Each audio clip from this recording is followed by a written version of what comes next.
hizi, sheria ya mauti, dhambi na mauti inakupelekea kwenye upotevu, na mwisho wake ni jehanamu.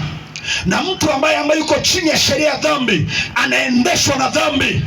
Na ndio maana kuna mtu mwingine akanambia, mchungaji, huwezi kushinda dhambi, maana yuko chini ya sheria ya dhambi. Anaona kama vile kushinda dhambi sio jambo jepesi.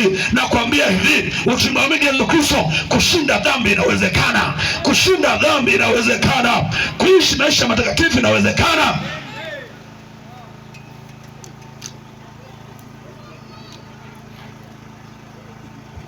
Walio katika sheria ya roho uzima wana furaha na amani, wanaongozwa kuyafanya mapenzi ya Mungu, wanaongozwa kumtumikia Mungu, wanaongozwa kwenye maombi, wanaongozwa kwenye ibada. Hii ni sheria ya roho uzima, inamwongoza mtu kwenye kumtumikia Bwana. Ukiona mtu anakasirika kwa habari ya utumishi, bado yuko chini ya sheria ya dhambi. Ukimwona mtu bado anapata shida kumtumikia Mungu, bado yuko chini ya sheria ya dhambi, bado anatumikishwa na vitu vya giza. Nataka nikutangazie hivi, mtu aliye huru yuko huru kutumika. Mwambie mwenzako, tumtumikie Bwana. Mwambie mwenzako, tumtumikie Bwana kwa uhuru, maana ametuokoa. Tumtumikie, ametuokoa, tumtumikie. Watu wa giza wanatumikishwa kwa mambo ya giza, na hela yao wanaipoteza kwenye mambo ya giza. Wako tayari kusapoti mambo ya giza, lakini kwenye kazi ya Mungu wako tayari. Lakini mtu aliyemwamini Yesu Kristo, tunasukuma kumtumikia Bwana, tunasukuma kuifanya kazi ya Bwana.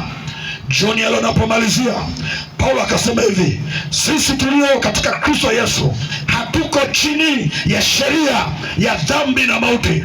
Hatuko chini ya sheria ya dhambi na mauti. Tuliookoka hatuko chini ya sheria ya dhambi na mauti. Tuliookoka tuko huru mbali ya vifungo vya giza. Tuliookoka tuko huru katika jina la Yesu.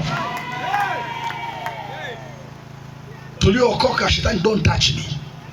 Tuliookoka, shetani don't touch me. Hakugusi. Akigusa ni moto. Akigusa ni moto. Akigusa ni moto. Akikugusa ni moto. Maana uko chini ya sheria ya roho uzima. Jioni ya leo naomba nikualike mtu wa elimu unayenisikia huko nyumbani. Yesu Kristo ni Bwana na Mwokozi. Anaitwa Bwana na Mwokozi. Akiingia kwako, anakutawala, anakuongoza, anakuelekeza, anakuongoza kwenye mambo ya mema, hakuongozi kwenye mambo mabaya. Ukiona unaelekezwa kwenye uharibifu, uko chini ya sheria ya mauti.